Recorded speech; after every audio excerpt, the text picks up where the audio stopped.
está sempre junto com a gente. Falando um pouquinho só, já estou passando, eu vou ver aqui um dos grandes literários que falou muito sobre a independência do Brasil, a independência do país, é o Eça Queiroz. Se nós formos olhar, é o que falou muito. O professor Marcelo, acho que tem essa anticor isso aí. Então, Eça Queiroz, né, quando ele falou muito, e falou sobre até da escravidão, o que a independência no Brasil ajudou na escravidão, levando a gente a esse raciocínio, a essa reflexão, né, daqueles escravos que, quando em 1888, a abolição da escravatura, todos saem sem nenhuma perspectiva de vida, sem nem sequer pedido de uma desculpa para eles, de um perdão pelo que foi feito por eles. Né? Então pergunta-se, né, ele pergunta assim, o que a independência serviu então para essa parte da escravidão? O que a independência do Brasil ajudou também dentro da questão da agropecuária, da agricultura? Então é uma questão assim, que realmente tem que ter muita reflexão, e aproveito para dar os parabéns por vocês, pelo irmão Wanderson, que tomou essa iniciativa junto com vocês, por um trabalho desse tão maravilhoso.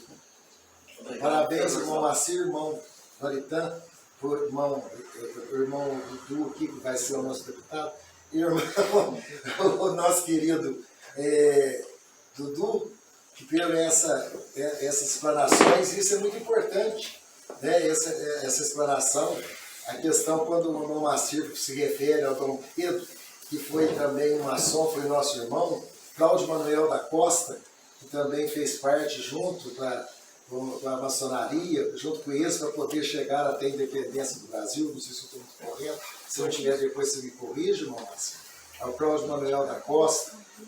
Tive a brilhante explicação do irmão Wanderson na última reunião da maçonaria, quando ele levanta e fala, e eu falando que o Tiradentes, irmão Maritã, era um maçom que tinha colaborado muito para este fato da independência. O irmão Wanderson levantou e falou, não, senhor, não tem nada disso. O Tiradentes, não. O Tiradentes nem cabelo tinha, era careca. Então, é uma questão, vivendo, junto, isso que a gente vê aqui na maçonaria, nós também temos os nossos estudos, nós aprendemos e aprofundamos. Uma coisa interessante, depois de bater papo, é como que a Ordem de Demolei tem contribuído para a base de uma independência. Meus 4 cavaleiros, eles passaram por uma prova nesse final de semana, para eles poderem se elevar o grau de Demolei, assim, iniciáticos. E uma dessas, eles tiveram que decorar, quer dizer, são 7 princípios, são 7 velas, mas tem a vela que representa a mulher, fora da mulher. Então, eles não vão saber disso.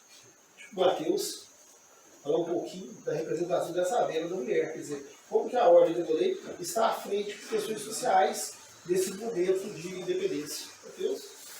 Boa noite a todos, tios, irmãos. A vela da mulher é uma das minhas velas favoritas, porque eu tenho muita influência da minha mãe na minha criação. A Ordem de Demolei, e acredito que tanto a maçonaria, pois as duas são praticamente os mesmos princípios, ela respeita muito a mulher, na parte de honra, do caráter da mulher, do espaço da mulher. Então, nós temos muito essa simbologia do respeito, da honra. E eu não sei se eu posso falar o juramento, que eu acredito que não, mas uma parte bonita do juramento é quando a gente fala assim, que a gente vai fazer de tudo para nunca prejudicar uma mulher. Vai fazer de tudo para nunca ser culpado de prejudicar uma mulher. É um juramento muito bonito, as velas são muito bonitas. E é interessante isso, né? Pensar que a Ordem de Demolei, tanto a maçonaria, tem esses princípios que dizem muito sobre a sociedade atual, né? Que falta muito esse respeito mútuo, tanto por homens como por mulheres. Então, é isso.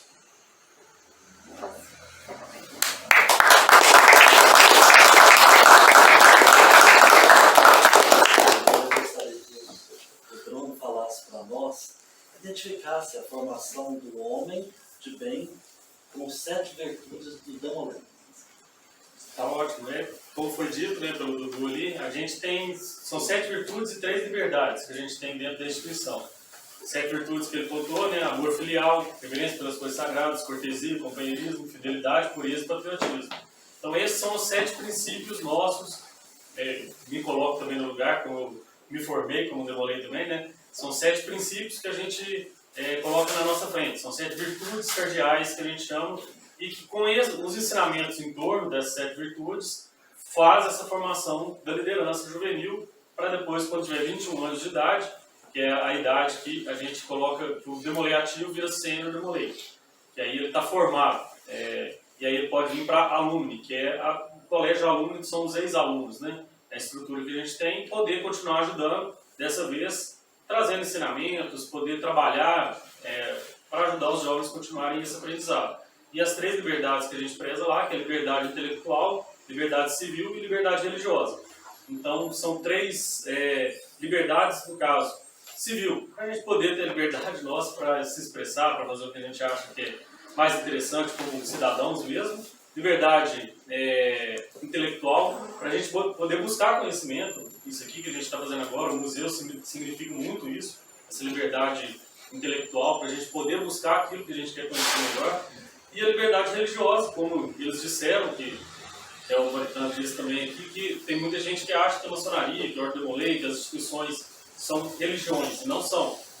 Todos lá têm liberdade para professar a sua religião. Então a gente respeita todas as religiões.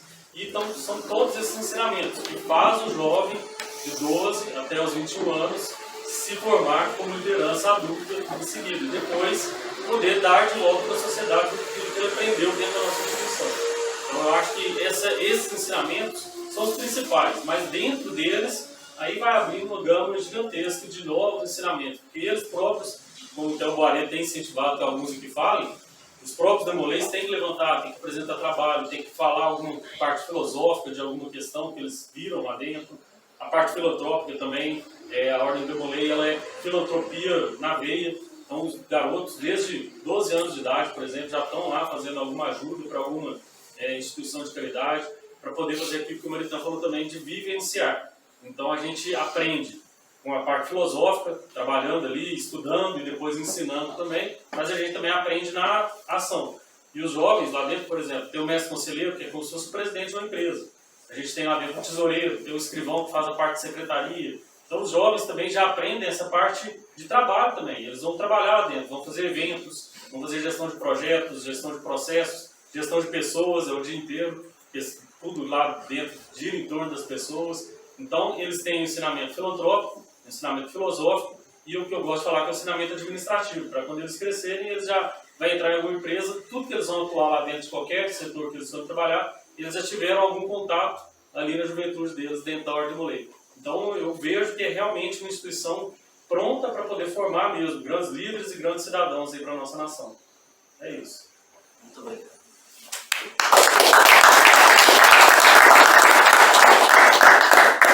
Agora eu gostaria de passar a palavra ao professor Anderson Barreto, que também é membro da Academia Verginense de Letras, e que descrevesse para nós a importância sobre o patriotismo dentro da Ordem Demolei e dentro da maçonaria. Na verdade, quando se fala em liberdade, só existe liberdade por ordem. Eu, particularmente, não enxergo quando se fala de liberdade sem ordem, porque senão se torna uma libertinagem. Tanto dentro da maçonaria, que para a maior parte das pessoas é uma virtude, para nós maçons é uma obrigação. Então nós temos muito isso. Você viu o maçom de todos. O irmão Saulo mesmo é um exemplo nesse sentido. O irmão Saulo ele atua em várias frentes aí de caridade, de ajuda, no nosso círculo. E a Ordem Demolei também. Então, o patriotismo, eles vivenciam a capa. A veste deles, o Davi fique bem, por favor, um dos meus 4 cavaleiros. A veste dele é uma veste inspirada nos cavaleiros templários, uma ordem militar. A ordem mais perfeita que a Igreja Católica já teve no século XII, do século XII ao século XIII, durante 200 anos. E o Marte, quer dizer, o símbolo, a referência deles é o mestre, é o grande mestre dos templários, que é o Diácono Demolei. Então, o escudo, o modelo de roupa, a maneira que eles se comportam, que eles se sentem, está muito baseado na área militar. Eu enxergo a postura militar como uma referência patriótica a qualquer civilização, em todas as eras da sociedade. Então, quer dizer, o Demolay ele respira o patriotismo, a maçonaria também. Tanto é verdade que quase todos os momentos sérios da história, a maçonaria esteve presente, inclusive na independência do Brasil. Apesar de a independência do Brasil ser feita muito antes de Maria Leopoldina do que Dom Pedro I, mas aí vamos. Muito obrigado.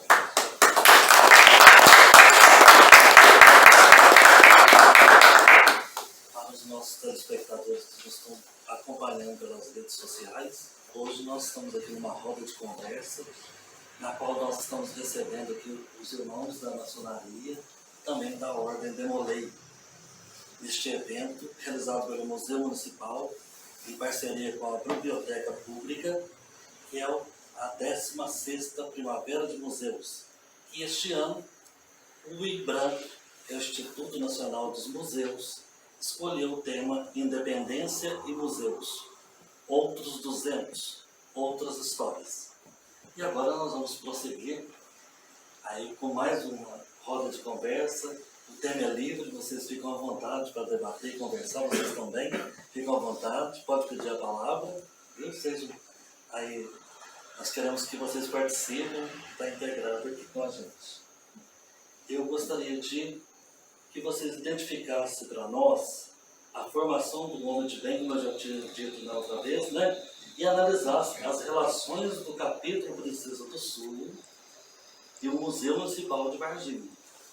Analisa as duas relações entre o capítulo Princesa do Sul e o Museu Municipal. Vamos fazer em duas partes. Vamos fazer. A parte do museu que a gente passou no Moacir Isso. e do capítulo, pedir para o... Peço para você mesmo falar um pouquinho. Vamos aproveitar um pouquinho o Rafael Dominguete. Então, eu perdi um pouco na pergunta para me explicar sobre... Você analisar as relações do capítulo Princesa do Sul, né, e o Museu Municipal. Então, primeiramente gostaria de desejar uma boa noite para os tios presentes aqui, vocês que nos convidaram, muito obrigado de coração, os irmãos presentes também, muito obrigado pela presença. Então, para falar um pouco sobre a Ordem Demolay, sobre o capítulo Princesa do Sul, número 169, a história atribuída a essa ordem é muito importante. Como os nossos tios já falaram, a história é algo que está muito relacionado tanto na maçonaria quanto na Ordem Demolay. Como, por exemplo, Demolay vem do nome do nosso grande inspirador, Jacques Demolay. Se a gente não entender um pouco sobre a história de quem foi Jacques Demolay, não há um motivo da gente estar seguindo esses ideais propostos pela ordem. E o museu, ele é a chave que ajuda nessa parte histórica. Porque se não existissem os museus, muita parte dessa história teria se perdido durante o tempo.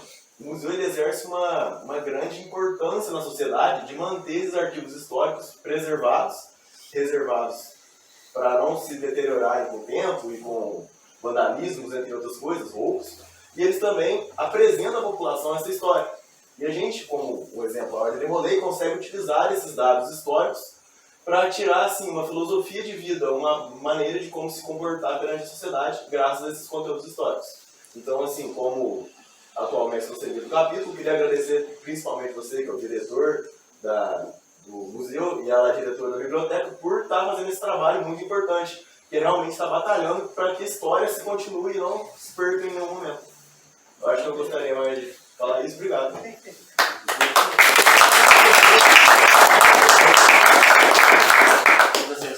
Gostaria de falar. Não, eu estou só elogiando meu sobrinho aqui. Falou bonito, tá com a voz bonita, né? Aí, ó, depois do Macia, depois do irmão Maritã, depois do Vandes Mareto, depois dele, nós temos que ficar quietinho. Os irmãos gostariam de falar. Então, o Moacir fechar perto do museu. Pois é, eu não entendi bem a pergunta. E o relacionamento do Museu de Varginha com a Ordem Demolay? Isso.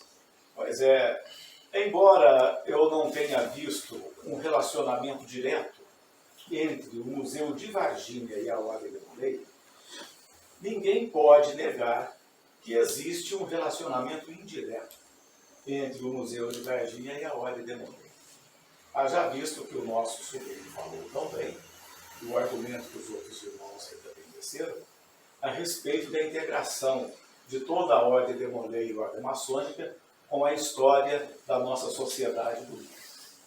E a respeito do Museu de Varginha, é um assunto interessante a ser tratado. Quando nós falamos em museu, e meus caros amigos, nós não estamos tratando apenas de questão do passado. Quando falamos de museu, nós estamos falando do presente. Eu li no começo O museu, a importância por dos exemplo, museus, né? o museu, quando que ele foi criado? Tá? Na idade contemporânea. Quem me ajuda a lembrar a data da fundação do primeiro museu? 1800 e o local que ele foi fundado? No museu, No mundo. O Museu Histórico Natural do Rio de Janeiro é a casa onde morou, desculpa, o Museu Natural da Quinta da Boa Vista. É onde o que pegou fogo recentemente. Que tristeza, meu Deus. Que tristeza. Conheci aquilo lá com uma palma da minha mão. Eu fui lá dezenas de vezes, levei muitos alunos para conhecer. A Quinta da Boa Vista, o museu que pegou fogo. A casa que o Dom João VI ganhou de presente de um latifundiário, quando ele mudou para cá. Imaginem bem, ele tinha onde morar quando veio para cá? Saiu fugido lá de Portugal, fugido de quem? Napoleão Bonaparte. Napoleão Bonaparte queria fazer o quê? Vamos fazer uma comparação histórica e atualizada. Hoje, o povo do mundo está fugindo de alguma coisa? Hoje, o povo do mundo tem medo de alguma coisa? Tá? Para onde que nós vamos? Para onde? Para Marte? Para a Lua? Para onde que nós vamos? O conflito está no mundo inteiro. Tá? A insegurança está no mundo inteiro. É o que estava acontecendo lá na Europa no final do século XVIII e início do século XIX. Para onde que ele iria? Olha, o único rei da Europa que teve para onde ir foi o Dom VI. Razão. Agora eles estão reformando o museu. Não estamos fugindo muito do tema, não. O mesmo que aconteceu com o popular Museu Paulista, o Museu do Ipiranga, às margens do Ribeirão, onde realmente Dom Pedro proclamou a independência, recebendo a carta que ele deveria voltar para Portugal, e falou, não volta, agora eu fique aqui mesmo. Vocês já foram lá no Museu do Ipiranga, em São Paulo? Agora, depois que ele foi reinaugurado, tem alguns dias, gente, faço a propaganda, sugiro e insisto para que vocês vão lá. Até se quiserem, vamos montar uma excursão, consigo lá a entrada graciosa do museu, montar uma excursão através do Museu de Varginha. Viu, Lindo? Para visitarmos o Museu do Ipiranga. Queria comentar, já que você estava falando sobre a ligação entre o Brasil e Portugal, que depois de 200 anos de independência, finalmente o Brasil conseguiu trazer o coração de Dom Pedro I para o Brasil e serviu de exposição. E queria só fazer essa... Meu sobrinho, vou te falar com toda a verdade e emoção de um brasileiro autêntico que eu sou. Eu sempre gostei de visitar locais históricos. Também não estou saindo desse nosso raciocínio, não. Cidade de Petrópolis, a Catedral de Dom Pedro, Catedral de São Pedro, desculpe, onde estão sepultados Dom Pedro II, Teresa Cristina, bem no meio, e ao lado o Conde Dei e a Princesa Isabel. Gente, é emocionante o caso desse. É emocionante. Ver o que é o Brasil depositado dentro de uma igreja, um ambiente religioso, um ambiente de fé, um ambiente de coragem. O mesmo acontecendo com Dom Pedro I. Quando os seus restos mortais foram trazidos para o Brasil, não tem agora a data de memória. Mas olha, repito para vocês, emocionante. Nos jardins do Palácio do Museu do Ipiranga, ver a Orquestra Sinfônica Nacional tocar o hino nacional brasileiro. Milhares de pessoas cantando, emocionante. Um ambiente brasileiro autêntico, mostrando um povo aguerrido, que vai realmente cumprir o que Dom Pedro falou, independência ou morte. Somos brasileiros e aqui nós vamos ficar. Tá? Impressionante. Agora você se lembrando desses dois detalhes. Sobre a independência do Brasil e sobre o coração de Dom Pedro. Dom Pedro I, seus restos mortais, estavam lá em Portugal. Foram trazidos para o Brasil, nessa data que eu citei. Ele está hoje no mausoléu, que fica bem embaixo lá dos jardins do Museu do Ipiranga. Tá? Os restos mortais de Dom Pedro I. Alguém da escola ou do seu convívio já tinha comentado isso com vocês? Já? Poucas pessoas sabem. Gente, nossa história está depositada lá com Dom Pedro I e com Dom Pedro II. Tá? Lá nós temos que buscar a nossa essência de ser brasileiro. Um povo civilizado e honesto. Um povo trabalhador e de fé. Um povo cristão, tá? Voltado para a honestidade, para a integração social, principalmente para a participação da família. Tá? Imaginem bem vocês, quem que estava junto com Dom Pedro I, quando ele fez a independência, o pensamento dele estava junto com quem? Você falou o nome dela agora há pouco. Leopoldina. Ela fez a independência do Brasil. Quem que era Leopoldina? Olhem que coisa impressionante, a família. Não era um homem fazendo a independência do Brasil, era uma família de portugueses, sim, naturais de Portugal. Dom Pedro II nasceu lá no Rio de Janeiro. Então, Leopoldina era a prima de Napoleão. Era a prima de Napoleão. Olha que coisa interessante. Então, olha, quem fez a independência do Brasil foi uma família brasileira. E olhem que coisa impressionante, a Catedral de São Pedro, lá em Petrópolis, o Dom Pedro com a Teresa Cristina do lado dele, o Conde D com a Princesa Isabel. Que coisa impressionante. Tá? Então, toda a nossa história está envolvida com a família, tá? Com a integração da família dentro da nossa sociedade, em todos os sentidos, até no sentido da escravidão. Se você for verificar, professor Sal, as primeiras famílias que assinavam as alforrias para os escravos era a família inteira. Tá? Família inteira. Tá? Quantos escravos que saíam fugindo lá das... como é que chamava os esconderijos? Das senzalas e dos quilombos, onde que eles procuravam abrigo? Na casa da Princesa Isabel, na casa da Teresa Cristina, na casa da família imperial, tanto lá no Rio de Janeiro, como em Teresópolis e Petrópolis. Os museus que tem lá nessas cidades hoje guardam muito bem essa lembrança sobre a formação do nosso país. Tá? Agora, voltando, Lindo, desculpa, a gente sai aí do assunto, mas é empolgante a história do Brasil. Empolgante. A relação do Museu de Varginha com a Ordem de Beauvais. O Museu de Varginha é uma coisa diferente, não apenas no sentido de olhar, estávamos falando sobre a fundação do primeiro museu. Se me lembro bem, foi no final do século XIX, na cidade de Nova York. O museu com a noção institucional que nós temos hoje de museu. O que é que os grandes museus guardam hoje?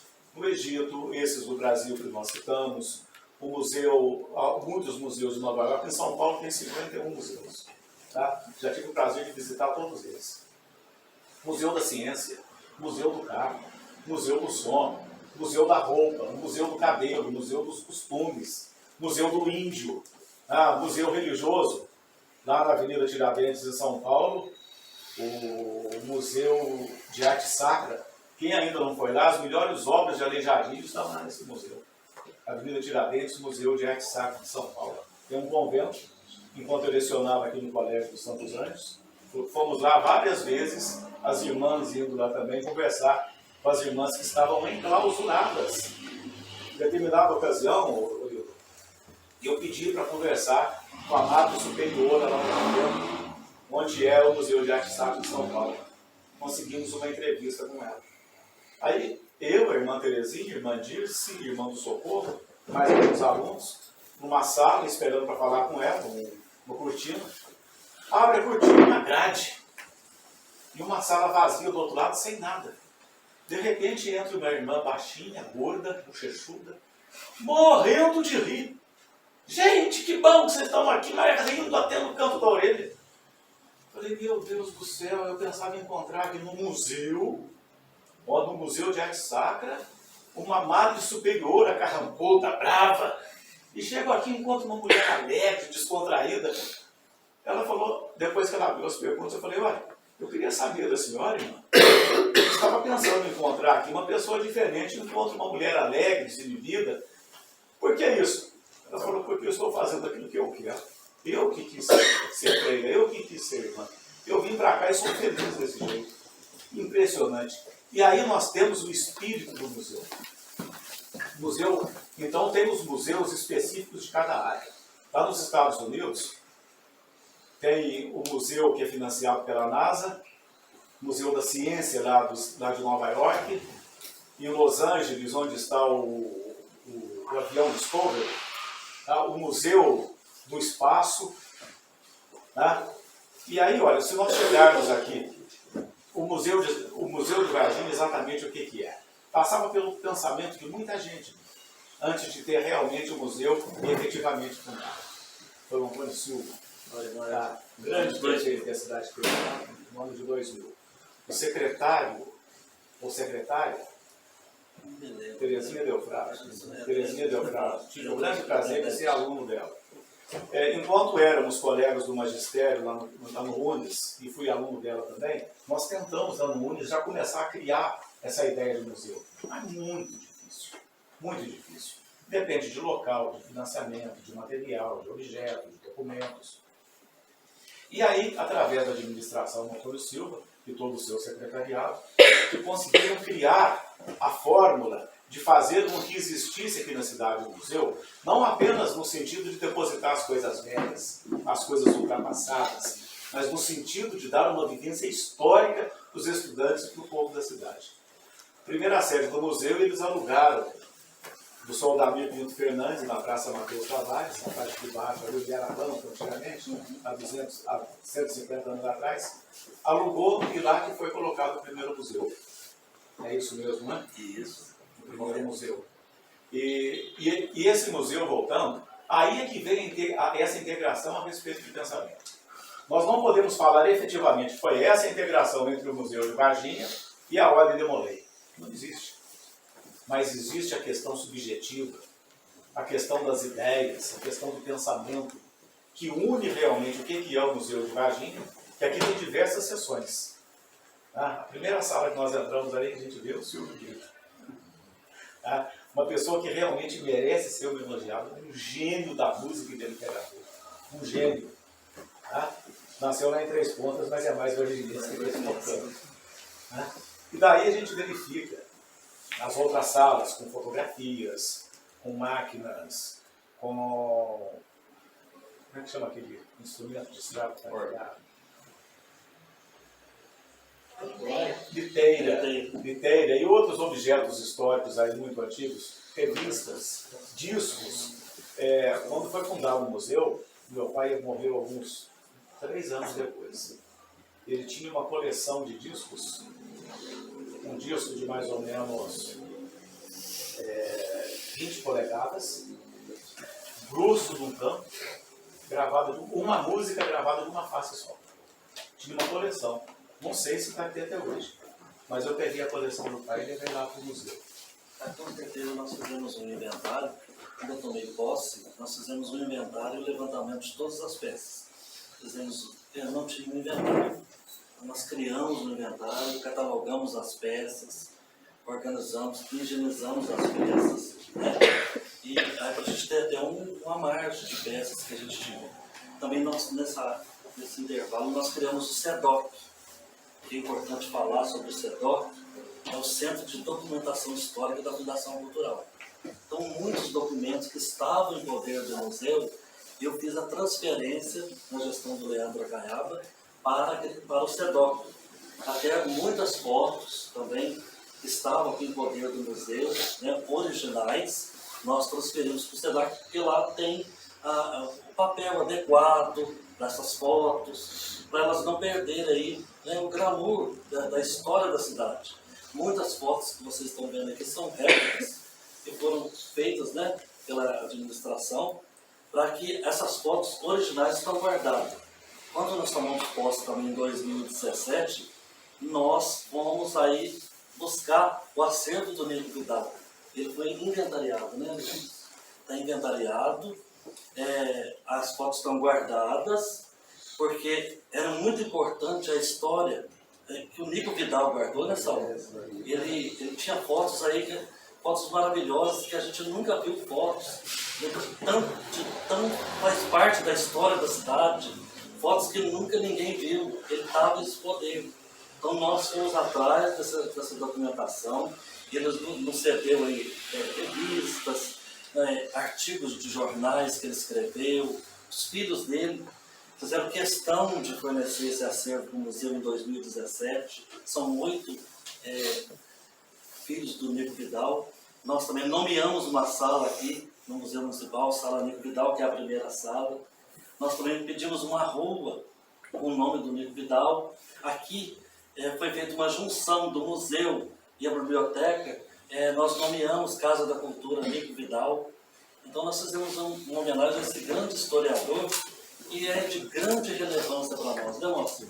Ele realmente guardou a história de Varginha através das fotos, dos artigos. Nós também lançamos um livro para beneficiar a família do Nico Vidal. No ano passado nós lançamos esse livro. O Marcos Madeira, que é o jornalista e editor de texto, né, irmão da Sônia, ele cuidadosamente, eu falei, Marcos, vamos fazer o seguinte, não vamos mexer nas palavras escritas pelo Nico Vidal. Eu acho importante a gente manter as palavras, mas a gente explicar o significado das palavras no livro.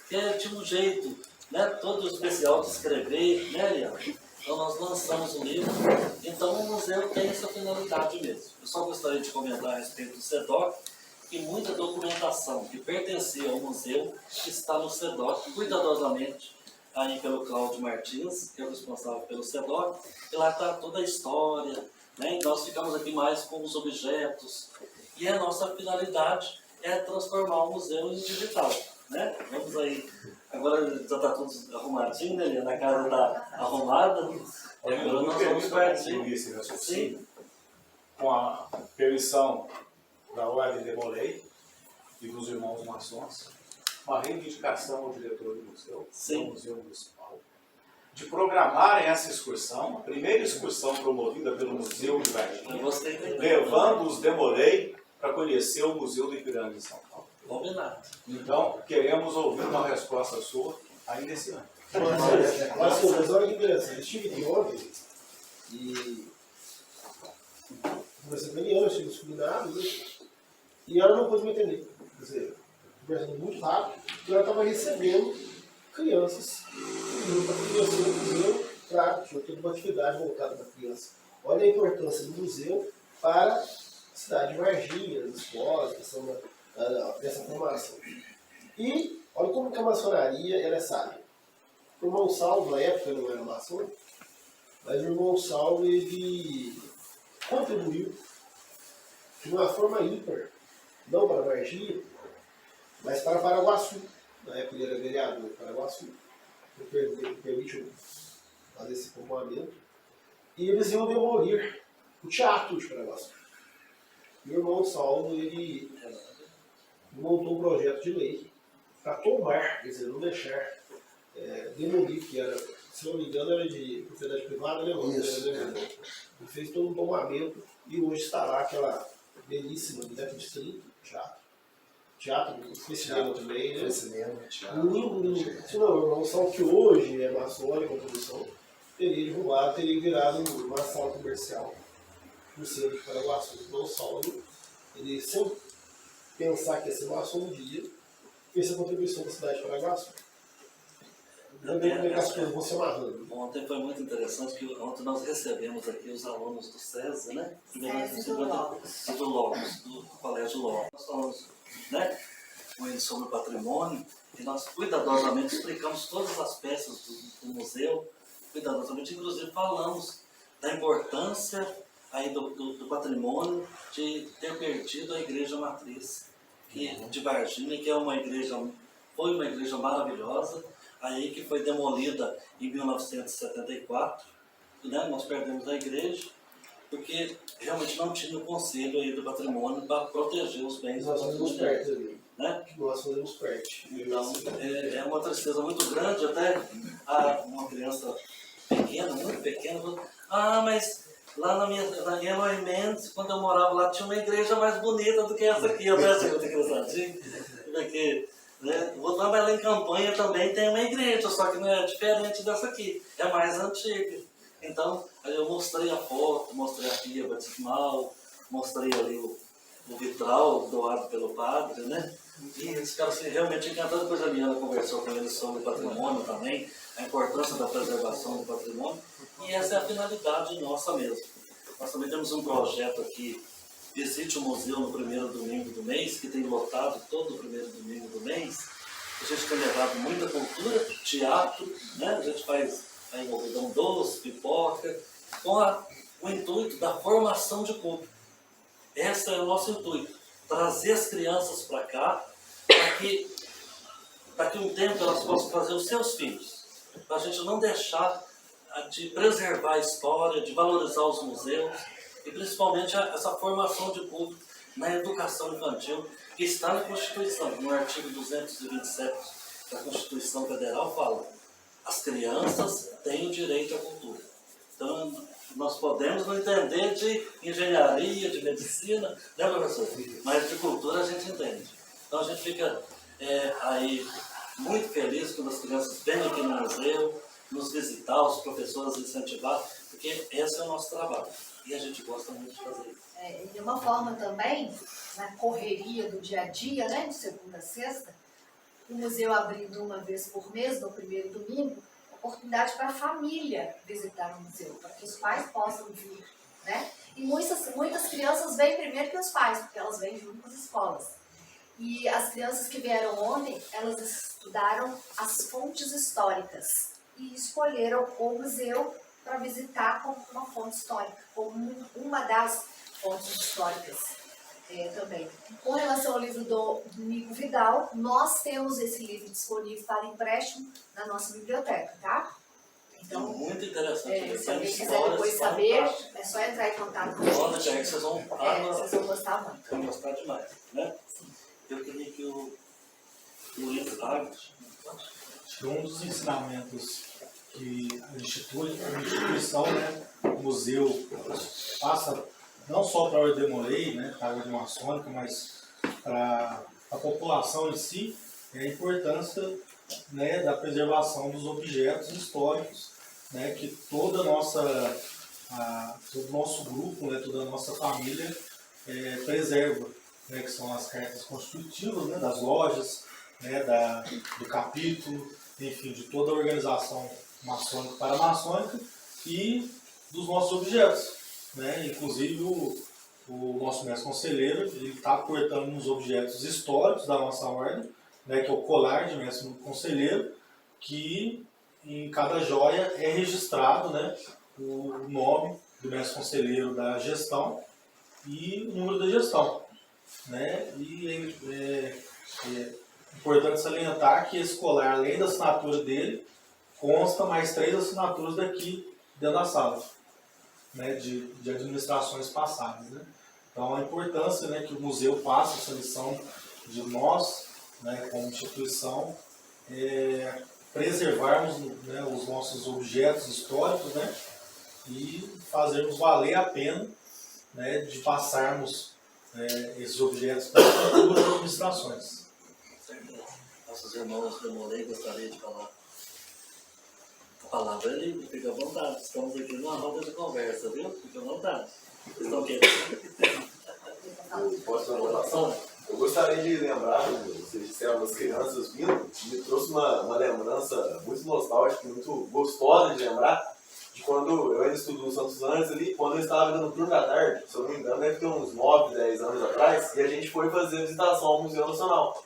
Ao Museu Nacional não, Museu Municipal. Não era aqui ainda, era isso, lá perto da estação. Sim, eu, tipo, se você perguntar para a turma que ainda estuda lá, que teve presente, qualquer um que você perguntar do dia que foi no museu, vai lembrar. Tem até no grupo algumas fotos antigas, que foi tirada até em câmera digital mesmo, foto bem antiga, de todo mundo criancinha, visitando o museu, e ficou uma recordação assim, muito gratificante para as crianças que agora já não são mais crianças. É o que realmente marca, uma coisa que eu tenho uma lembrança muito limpa, muito presente, é a visitação do cofre. Lá tinha um cofre gigantesco, tinha as cédulas, as moedas. É algo assim, muito legal. Às vezes as pessoas não dão importância, mas são essas pequenas coisas que marcam mesmo. Muito importante a presença do museu. Mas eu acho que essas entidades, como a Maçonaria, a Academia de Letras, a Ordem de Molay, e outros museus e outras instituições, é que mantêm essa nobreza da alma viva. Eu não enxergo muito falar em cultura sem essas referências. Eu, particularmente, como historiador, não sei meus irmãos aqui, Moritã tem muito tempo de maçonaria, ele foi um dos fundadores da capítulo, né? Então, quer dizer, é um olhar bem diferente. As coisas como eram há há mais de 30 anos, um capítulo tem mais de 30 anos, e hoje, né, meu? Para falar do capítulo, nós temos que lembrar do tio, do irmão, e hoje ele faleceu, né, uns anos atrás, os sobrinhos chamados de Adilson Lopes Figueiredo. Foi ele o idealizador do capítulo. Ele foi a Cabo Verde, assistiu uma apresentação dos meninos e nos levou um grupo de maçons. Eu fui até Cabo Verde e em 94 fundou a ordem aqui. Interessante que o irmão Adilson, ele tinha 2 filhas.